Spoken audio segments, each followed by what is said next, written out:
What's up, guys? Welcome to an action-packed episode of the Gambler's Gossip Corner. I'm Mike Gamble. I'm Nick Kinsel. And I'm Ian Jortson.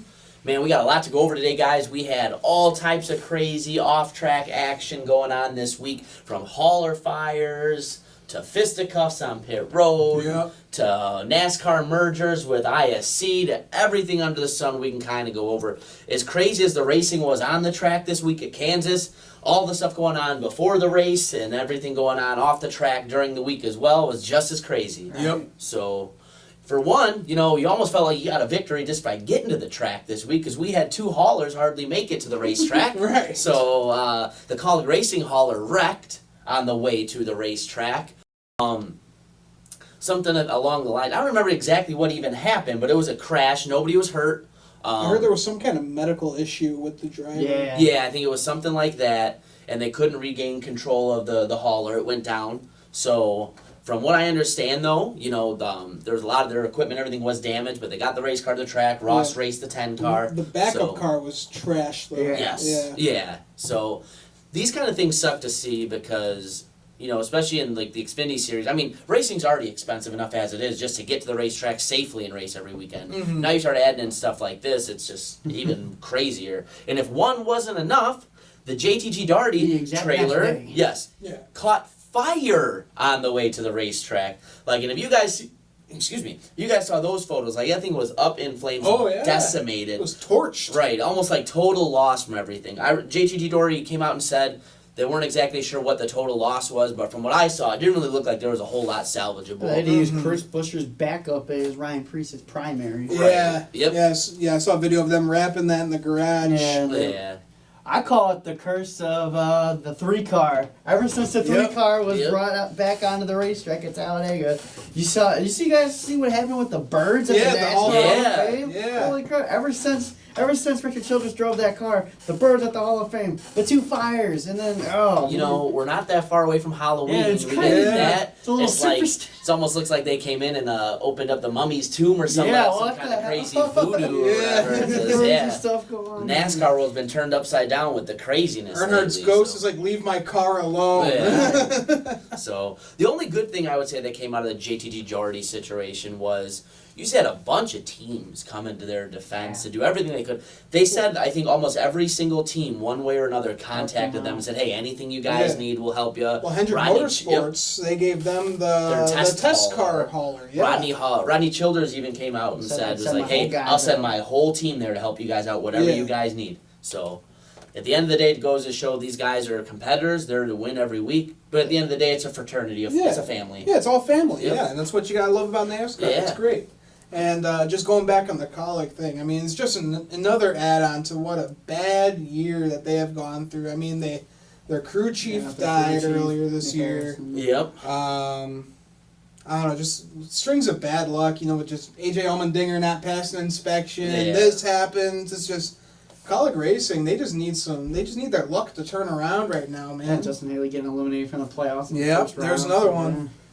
Yeah, I didn't see that coming. Yeah, so probably the one turnaround right now is that they signed Ross Chastain. Yeah, so the future does look good for that team. Yeah. So, but this is a hurdle they'll get over. But just like you said, it's like when it rains, it pours for this team, man. Right. It's all over the place. So, but moving on to some other business. As you guys may know, NASCAR and the ISC, one of the other holding entities that owns a bunch of the different racetracks, they came to their merger. It is complete now. So NASCAR now owns every racetrack on the schedule. That's great. Now, that's huge news for a bunch of different reasons. Number one, they can now kind of change the schedule a little more willingly because they own all the tracks. Ooh. So that helps. And with it also being owned by NASCAR, they don't have to worry about as much. I guess with ISC, a lot of times, what the stocks were doing would affect how much they would want to gamble on certain things and how open they were to ideas. That's gone now. NASCAR can go ahead and do kind of what they want. Yeah. Return of the Rock. So I saw they own Road Atlanta, too. They might. I saw that on that list they added Road Atlanta, so NASCAR technically owns that track. It's pretty weird, and Yeah. maybe think that they're hinting at something in the future. Right. All I gotta say is that 2021 schedule. I can't wait to get a look at it. Yeah. 2021 schedule and 2022 schedule. I think Once we they're- get once we get that Gen 7 car rolling out there too. Oh boy. They're really going to be able to do some things at that point, I think. We've kind of always talked about how NASCAR's kind of in that peak and valley system and had been down for a long time.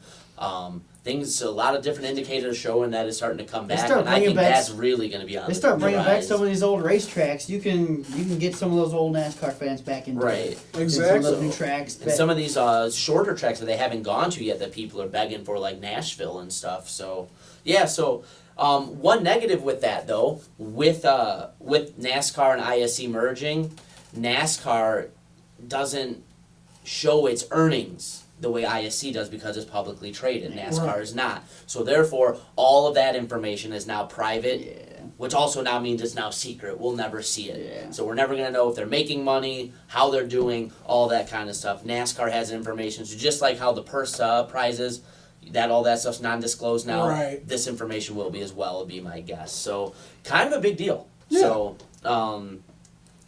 So that's kind of a big thing going on in NASCAR right now. And to piggyback off of that, something else that's going on with one of NASCAR's tracks, Atlanta Motor Speedway is looking to get real weird here, man. Yeah. So I guess there's a new legislature that's up for vote right now in the state of Georgia to allow casinos to Georgia. And one of the things that they're pushing for is this crazy, like, multi-billion-dollar resort thing. It's going to have casinos on there, hotels, amusement parks. There's a Top Golf I saw in it. So I kind of want to get your guys' thoughts on that. It just looked like a big circus to me. I could see good and bad for it. I think we talked about this on our last show, if I'm not mistaken. But yeah, there's just there can be a lot of good and a lot of bad with that, because the bad with that is that the racetrack isn't the big attraction. Right. Yep. All the other things that there is to do there, but it's also a good thing because Atlanta only hosts one race a year, and then they still have all their casinos and their amusement parks running, so they're still going to make money off of that. Right. So there's some good and some bad, and it also looked like they had the old configured Atlanta Motor Speedway out there too. So we're going back to that. Yeah, I don't know if that's an error or that's just a leak of something. Or if that's a leak that we're going back to that, so we just don't know. It could be good, it could be bad. I mean, we'll just have to really look and see. Yeah, they mentioned that they would have a resort, major hotel, a convention space, timeshare apartments with a shopping center, several dining options. They also mentioned a theme park, water park, go-karting track, a concert venue, a nightclub, or a golf venue. So yeah, it just looks like they're all just going all out. Am I going to the Vegas Strip? Yeah, Or what? that's honestly, what we were texting about on the side. That's what I said. It's basically like they're dropping a racetrack in the middle of Las Vegas Strip, except for in this case, racetrack was there first. So, right. I'm not a big fan of the big circus stuff. I think the race should be the most important thing going on that weekend. That's not going to happen now because you got other stuff going on. But I'm also really big on any of these any ways that they can bring in other revenue now that NASCAR owns all the track. That's essentially also some more revenue for NASCAR. Yeah, so that could trickle down to teams. That could make a difference in the sport. So that's part of it too. Negatives. Well, this could also be, they could offer some package, like you stay in one of these hotels, you get like a discount on race tickets. So maybe that can draw more people into the races. We'll just have to really wait to see what happens. They could throw in some wacky deal. Like you stay at this hotel, you get like 25% off your NASCAR tickets or something. Or you get a package with the amusement park, and you get a ticket for the race. Sunday race day ticket. Yeah. It could also be that too. A really good way to bring new eyes onto the sport. So I don't. You know what? I have my reservations on it, but at the end of the day, I'm open. I'd like to see how that would work we got to out. get that legislation passed. So that's first and foremost, obviously, but if that does go through, I think that's going to be really interesting to see how that all plays out. Right. So, yeah. So, just another little side piece of news that was real sad kind of going on. Ex-NASCAR team owner in the Truck Series, Lonnie Troxell, drowned in Louisville, Kentucky. Really sad to see. You just don't like to see anybody go, or especially from our sport. Right. I know he hadn't been in the sport in a couple of years, but just sad to see. So, the Troxell family, everybody that knows Lonnie, our condolences, especially as part of the NASCAR family. So, not good to see. Yeah, not good to see at all. So, and then we're going to transition into a little bit more silly season rumors, boys. So, we have one more domino to fall. Yep. Harrison Burton is confirmed to be going to the 20 Xfinity car for Joe Gibbs Racing, taking Christopher Bell's ride. I don't like it. I don't like it either.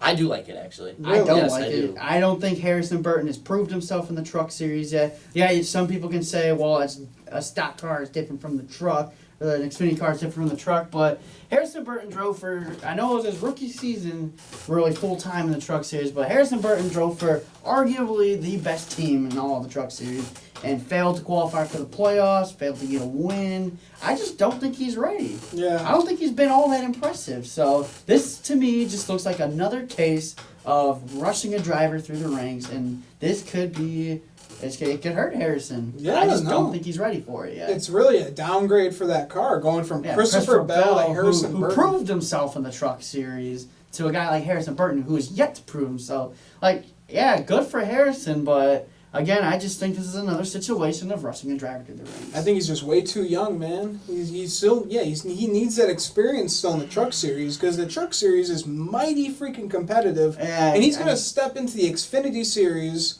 You know, Field's not going to be as competitive as it is right now, but he's still going to. I know why they did it because he has the sponsorship money and everything, but I think that there are guys that were more capable and deserving of that ride than Harrison. But this is a sport. This is the type of business we want to run now. So why do you think that it's not a bad idea? Well, first off, number one, something you guys talked about, saying he's a drop-off from Christopher Bell. Well, unless Jesus Christ descends from the heavens and steps into the 20 car, anybody was going to be a downgrade from Christopher Bell going into that car. That's just the facts of the reality of the situation. Second off, Harrison Burton didn't have a great season by the statistics there, but the talent was on display. He's going to be a good driver. I don't think there's any ifs, ands, or buts about that. I think he's talented. I think he's proven it in the ARCA series. I think there were points in the year where he did it. I don't necessarily think you have to go through this perfect system of go to the truck series, have success there, go to the Xfinity series, have success there, then go on there. I don't think it always works that way for every guy. It's not a cookie-cutter system. Right. Ryan Blaney ran the trucks. He had a couple wins, but he wasn't a superstar in the truck series. No. A lot of guys do that. Bubba went there, wasn't a superstar in the truck series, got some wins. Yeah. Happens to everybody. Or doesn't happen to everybody the same way. So I think he's going to be a good young driver, coming into a car like this. He's popular, so it helps Joe Gibbs kind of fill that void. Right. And to be honest, who else are you going to get? Who else?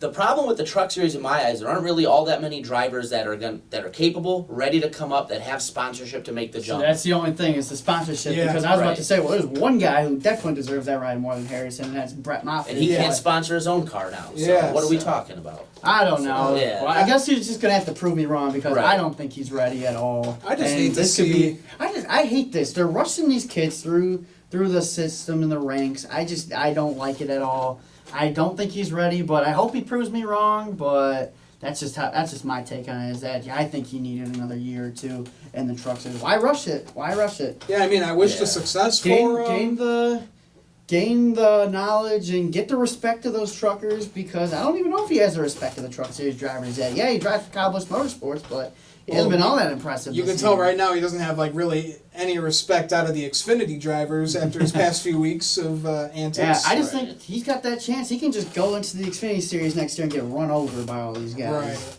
Like, you're just some hotshot kid. You got to prove yourself, man. And I just don't think he's proved himself yet. But that's my take on it. Yeah. I'll draw a little bit of a parallel here.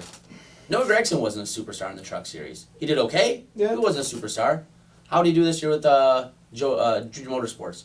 He had a really good year. Yeah. I think he's done better. I think Noah Gragson did better in the 18 truck than Harrison Burton has done, though. Noah's had 2 wins in the truck series. But he also ran more seasons, though, too. Yeah. He also ran more seasons, exactly. He got the knowledge, and that's... But I'm just talking strictly from the stats point. Yeah. So, but are those 2 wins the reason you're really going to sit here and tell me that he's that much better than Harrison Burton? No. I mean, I think he just has a better knowledge of the racetracks that he's going to, because he's taken that time.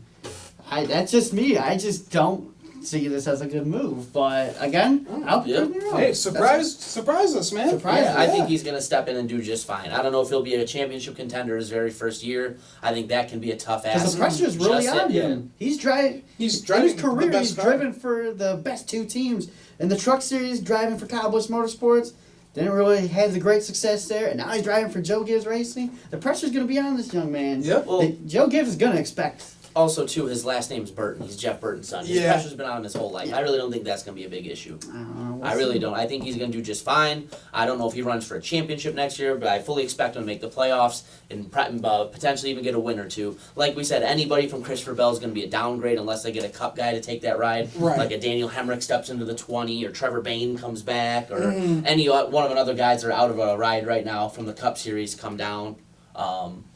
But other than that, like I said, I think he's the best option to fill the seat based on who's available and who they can get. Right. Yeah. Especially long term. Yeah. So. Sponsorship wise, yeah. Right. But like you said, like if Brett Moffitt had that sponsorship, man, he should be candidate number one. If Brett Moffitt had the sponsorship, he would have be been in the the trucks. Xfinity Series a couple years ago. Yeah. Right. Exactly. Yeah. We'll see. So hey, only time will tell. We can sit here and argue it till the cows come home, but nothing's gonna get proven right or wrong tonight. Exactly. So it's gonna take some time. Yeah, we gotta wait. So yeah. And another piece of silly season potential news. Jimmy Johnson was on the Motor Mouth show, I believe it was this week, and was speaking with those guys all about his future. And he said that Rick Hendrick will kind of be knocking on the door here relatively soon, and he should have an answer for what his future holds sometime between the next 4 to 6 months. Right. That's serious. This is one of the heavyweights of our sport, potentially one of the top drivers of all time, talking about what his future holds. If he leaves NASCAR, that's a whole lot of fans that don't have a driver anymore. And that's a big seat to fill. I know that car hasn't been as crazy competitive with to his standards, but that's still a Hendrick Motorsports race car right there, boys. That's one of those cars. I mean, somebody steps into that, you're an instant Jimmy's contender. got another season or two under his belt left. Him and Harvick both, honestly. I think they have another. I think Harvick might have 2 seasons left in him. I think Jimmy's got 2 seasons. See, the left thing in though, him. Harvick said he doesn't see retirement anywhere in the future. He's gonna keep going until he can't compete anymore. Okay, so all right. Which won't be anytime soon. No, I mean, okay, so scratch Harvick. He's just getting better and better the older he gets. Yeah. But for Jimmy, honestly, what else do you have left to prove, man? I know racing's your passion, your life, but Jimmy Johnson's got nothing left to prove in his career. He's won 7 championships. He's got, was it 86 or 87 wins? Something like that. Yeah, right. Yeah, wins. the high 80 wins. So give it another season or two, I think Jimmy steps out of that race car, and then we can go on and on about who we think takes that ride. One guy that comes to mind is Noah Gragson. Yeah. That's what I was going to say. There's a lot of different scenarios. There's a lot of different things that can go that way, though. But I give Jimmy another season or two. Right. The only thing that makes me think longer is because Ally just signed on for 3 years. Was it 2022 they're good till? I think he has a 3-year deal. Yeah, okay, yeah, so that'll bring it to 22. 2020, 2021, 2022, I believe. So I don't know how much that plays into it. So I don't know if he's going to want to stay to fulfill the duration of that contract or what. Right. But it's one of those things, especially when it's coming to somebody who's one of the greatest of all time, I want to see them leave before they're kind of respectfully kicked to the door. Yeah, right. So that's just kind of my thought on it. And that's somebody who doesn't like Jimmy Johnson, but I'd still like to see him leave under terms where you remember him the right way. You don't want to see a 7-time champion just kind of go out and not really do anything left with his career. Right. So, I mean, we've seen him kind of go on a slide the past 2 years. Right. It's just weird. Now, I was used to watching Jimmy Johnson win all the time, and now he's just, now it's just kind of jokingly like, Jimmy Johnson's going to win today. Good one. Yeah. It's sad to see, but you know what? He's a really smart guy. He's going to make the best decision for him and his family at the end of the day. So looking forward to seeing what the future holds for Jimmy Johnson, whether that's in a race car, outside a race car. So we should find out in the next couple months on that. Exactly. So one other really big piece of news that came out, as we know, NASCAR has announced they're not going to have one title sponsor as they did the last couple seasons with Monster Energy, and as they have for quite a while here, since at least Winston, that I can remember. They've always had Winston, Nextel, Sprint, now Monster Energy. It's going to be kind of truncated next year, so you're going to have certain points of the year that are sponsored by company XYZ, so on and so forth. Right. The first one to sign on is Geico. Now, I think this system could be beneficial for a couple different ways. Number one, what they're kind of talking about doing is selling it based on the parts of the season. So somebody will be able to sponsor, like the whole NASCAR Goes West. Right. So I think that's big. I think that's big because you can kind of sell some of these at a little bit more of a premium. So for example, anybody that's going to get the Daytona 500, that's probably going to be one of the most expensive entitlement sponsorships because that's the biggest race of the year, draws the biggest ratings. It should be a little higher than the other ones. Yeah, exactly. The playoffs, Bristol, the Southern 500, if you're getting one of the title sponsorship in those, should bring in a little bit more revenue. Oh, yeah. So there's a lot of different creative ways I think NASCAR can use that to their advantage. So I think that's going to be a big system for them in the future to do. I'm really excited to see who the other companies are. I don't know if they've come out with a concrete number yet, but I'm guessing we're probably going to see somewhere between 5 and 8 title sponsors next year. Really? Just based on the way they kind of truncate the schedule up with those, I should say. We know what races are going to be in what order next year, but we don't know where they're dividing up the sponsorship. So are they still going to call it just, the NASCAR Cup Series? That's what it's going to be called, but... Yeah, it'll be like the NASCAR Cup Series or NASCAR Premier Cup Series or something along those lines. Then it'll be sponsored by Geico, sponsored by, I don't know, we'll just use McDonald's as an example. Right. But so on and so forth. So that's kind of the way it's going to be. So I hope they get a beer sponsor in there. I think that would be awesome. Yeah. They got a beer sponsor in there, like bring Busch in. Yeah, sponsored by Budweiser. We need Busch or Budweiser back in the sport bad, in my opinion. Well, Busch is already sponsoring the qualifying. Yeah, but big time though, yeah. But, that'd be cool to see. Yeah, or Coors Light or something like that. It'd be pretty sweet. It's just going to be weird, not calling it by a sponsor. By the Monster Energy Cup Series. Yeah. It's just going to be weird. It's just going to be the Cup Series now. Yeah. So we just got 2 little quick kind of tidbits to finish up with everything. Well, actually 3. We'll leave the best one for last. But next thing I want to talk about, going back to our silly season rumors, came out today. Per Adam Stern on Twitter, I believe it was, Corey LaJoie is leaning towards returning to the 32 and Go Fast racing. Now, why does that matter? Go Fast and SHR are going to deepen their ties. So that 32 could be a little bit more competitive race car next year.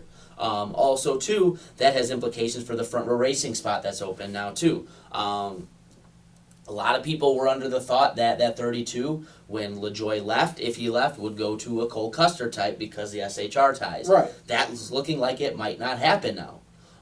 Now, that puts Cole Custer in a little bit of a conundrum. Does he come back to the 00 car next year in the Xfinity Series? Yeah. I think he's going to, and then Clint Boyer is going to step out of the 14 car for next season, and that's when Cole Custer comes to SHR. I mean... If I'm Cole Custer, I ain't going up to the Cup Series unless I'm in a competitive ride. Right. Because I know I am more than deserving of a competitive ride for what I've done on my resume. Exactly. Might as well go and try and win another Xfinity championship. Take one more year. Go back down. Just stay with your ride in 00. Go fight for a championship. Because with the exit of Bell and Reddick, he could be the Lone Star favorite for the championship next year. Pretty much be like him and Chastain going for it. Chastain and Gregson, basically. Almost week in and week out. And anybody of the veterans without a ride that come down into that series. So another reason that has kind of implications, that front row ride, is at a spot Daniel Hemrick lands. As we know, the Twitter account known as Drunk Brian France has been dropping all types of nuggets this week. Some of those we'll leave you guys to kind of get your hands on for now. But one of the big ones that came out today was he came out I think on Sunday during the race. He said something along the lines of like Daniel Hemrick driving like a guy who isn't really looking to sure up a ride next year. Is that because he has one or something like that? You're pulling up. You can read the exact verbiage of the tweet. But basically, what he's insinuating is Daniel Hemrick already has something lined up. For a guy who doesn't have a Cup ride in 2020, Daniel Hemrick sure seems unfazed, unless So, I mean, I hope he's right because. Obvious reasons. I know it would be the front row ride because he got beat out for the 37 ride by Stenhouse, but he's really the only guy left without a ride for next year, unless they bring up some Xfinity driver, which I don't see them doing. They said they want a veteran driver in there. I know Daniel Hemrick after 1 year doesn't really make him a veteran, but he's going to have more experience, but I have mixed feelings on that. I would love to see Daniel Hemrick back in a race car, but it's front row, man. I know they're not as competitive as a team. I think that they're less competitive as a team as RCR is, but at the end of the day, I just want to see my boy racing next year. So if it's got to be front row, it's got to be front row. Who knows? Could end up being one of those kind of gap things. He goes there for a year or two until something else comes up, or until maybe RCR is available. Maybe not this year, but a couple years down the road to procure sponsorship for a 31 car for him or something along those lines. I mean, at the end of the day, if that's what it's going to take for him to be racing next year, I'm all for it. Yeah, exactly. As long as you get him in a Cup ride, it's still like getting top 15, top 20 finishes. So it's not like it's a back burner car. So. still something for him, you know. They can always grow with him. So yeah, exactly. They have grown as the years have gone. He can really make a name with himself in that car. Right. Who knows? Maybe they land some lucrative kind of deal with one of the top teams. They're in the inked future. with Roush right now. They're still linked with Roush. This is a big wolf. So yeah, like you need another driver linked with Roush. Right. The only other thing I could think when it comes to Daniel Hemrick, unless there's something going on behind the scenes we're unaware of, like somebody that we're not hearing rumors is out of a ride and just hasn't come public yet. Like God forbid, like Ryan Newman retired or something. I'm just throwing something crazy out. The return of the six. Now that I just said that and put that together, that would be so wild. You had to go back to the 16. Hey boys, I know I talked about you last year. You would have to come back with such a bargaining chip. What's up, boys? That would be the ultimate long-term boyfriend-girlfriend broke up, spent some time away and got back together. Don't even tell me that, man. I don't want that. I don't want that to happen. Oh man. But yeah, no, I think there is a possibility there's something going on there that we don't know. We're still up in the air with the whole Daniel Suarez thing. Exactly. Nobody's really said anything. Yeah, there, they don't know. Right. He has to solidify some sponsorships. I think he'll be back for one more season as well. Yeah. Next I do season. too, but it's still not official. Yeah, so official, up until this point, anything's really up. Could happen. So because that could God change the forbid, whole. Yeah. That could change the whole Cole Custer situation because I think if Suarez is out at SHR, and I think that absolutely guarantees Cole Custer. Right, unless there's something unforeseen we're not seeing here. Right. So, yeah, like I said, with that, we're just going to kind of have to wait and see. So, right. All right. One other cool little tidbit I thought, for those of you who like to talk about NASCAR's ratings being in the you guys haven't been watching this year, they've been up. Especially a whole lot with NASCAR on NBC's coverage. This last race in Kansas from yesterday, ratings were through the roof. 3.32 million viewers, up 20% from last year. Insane. That's a huge jump. And then I don't know if you guys saw, but the weekend before at Talladega, the ratings, especially with Barstool's presence, were just insane. Yep. So, I mean, you even had people on Twitter. They were saying like, I haven't watched a race in 15 years. Barstool Sports turned me on to it. I watched the last stage. It was fantastic. Yeah, exactly. I might be tuning in for the rest of the season now. Yep. So, yeah, definitely great. Barstool Sports is bringing in the viewership and fantastic. I sat here last week and told you guys this. I'll say it again. I think they're a perfect match made in heaven, Barstool and NASCAR. Peanut butter and jelly, man. I would love to see them get more involved and stay involved with the sport for a long time. I think Portnoy was pleasantly surprised with how many Stoolies are NASCAR fans and how many NASCAR fans could become Stoolies. So exactly. I think it works out well for both companies. I think that's a relationship that's just going to flourish as we go. So, last but not least, boys, cue the boxing themes. We had some knuckling going on pit row after the race on Saturday. Got a little heated there between Custer and Tyler Reddick. Yeah, Cole Custer had every right to be mad there, getting shot at the racetrack, and he just had enough. He's like, "Why you being a dump?" Pretty much. Yeah. And then he put his hand on his shoulder, and Tyler was like, "Whoa, bro, hell no." So he was not having and that's it. what started the shoving match But began. what I hate about that, I hate when the pit crews get involved. Let these boys settle it out. Right. Because Tyler Reddick got thrown to the ground. Yeah. He got put in a chokehold by a crew member. Like, let it be like a hockey fight. Like, these guys go at it for a couple, maybe like a minute or something like that. Go put them in a penalty box. I think they can settle it out on themselves. I think the pit crew getting in it can be more dangerous because I think they're getting trampled, guys getting put in headlocks. And those guys are absolute they're those tanks. are ex-football players. Yeah. I mean, those are ex-college athletes, ex-military. NFL players, ex-military. The one They're guy all that was built like Arnold Schwarzenegger. The one guy that was holding Reddick back when he was trying to go for the one crew member. I know he's married to the one monster girl that's on the Racing Wives show, and that dude is jacked up. Like, holy crap! Like, he could have just picked up Tyler Reddick and be like, "Listen, little boy." Yeah. Excuse me, this is over. Yeah. So, listen, when the pit crews get involved to break it up, I really don't have a big problem with that. Because at the end of the day, I think the worst thing for the team is entertaining as for the ratings and awesome is for the fans to see these guys fighting. All one of these teams needs is Tyler Reddick to break his hand punching somebody, then he can't race. Right. I understand that part of it, but when you got those guys going there like throwing chokeholds and stuff like that, you don't need it. Cool. NASCAR announced right as we were getting ready to shoot this show that there will be no penalties taken towards Tyler Reddick and Cole Custer. So should it be. But in my opinion, the crew members involved should have some kind of disciplinary form. It's ridiculous the way all that went down. So I understand them trying to get involved to protect their drivers and to break up the fight. But to be part of the fight, especially when there's that big a size difference between some of these guys, it's like, come on, what are we doing? Just go fight the other pit crew like you had Tony and Casey Kane's pit crew at Chicagoland years ago. Oh, yeah. Yeah, just have those boys fight it out and have Cole and Reddick beat each other's ass. Yeah, exactly. That'd be great to watch. Exactly. So. I think that, I don't know if that's going to carry on throughout the rest of the season, but I think it could. It come to Homestead. If Cole Custer, and if it comes down to Custer and Reddick, that final turn, somehow they're side by side, do not be surprised at all if Tyler Reddick gets shoved at the racetrack. Hey, either one of them, they could punt each other because they're both pissed at each other right now, so hey. Yeah, I think the gloves are off in the Xfinity Series. I think, like we were talking about in our race review, they've raced each other very, very professionally and very gentlemanly for most of the year, but we're getting to that point now where, guess what?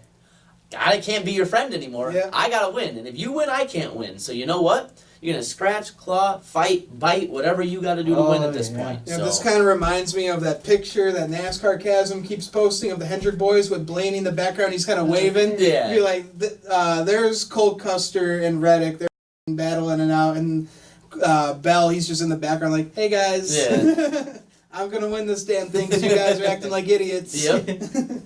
Oh yeah. So it's going to be interesting to see all that go. Yeah, so, definitely. So unless you guys got anything to add, I think that's going to be it for this edition of the Gamblers Gossip Corner. I just want to say how beautiful Joey Logano looks in his glasses, just quick. Oh, okay. He's looking charming in those glasses, man. If you couldn't look any nerdier already. Yep. So, so hey, no, good for you, Joey. You did something to help your eyes out. You're already a pretty damn good driver as it was. So, so yeah. So that's gonna be this. That's gonna be it for this week's edition of the Gamblers Gossip Corner. I'm Mike Gamble. I'm Nick Kinsel. And I'm Ian Jortson. Guys, don't forget to watch our videos, watch our race review, watch our race preview for next week at Martinsville. Don't forget to follow us on Instagram and Twitter. Go like our videos. Go watch them. Go like our pages. Watch our shit, okay, guys? You heard him every week. Every week. Every week. I gotta censor this guy at the end. Thanks for watching, guys.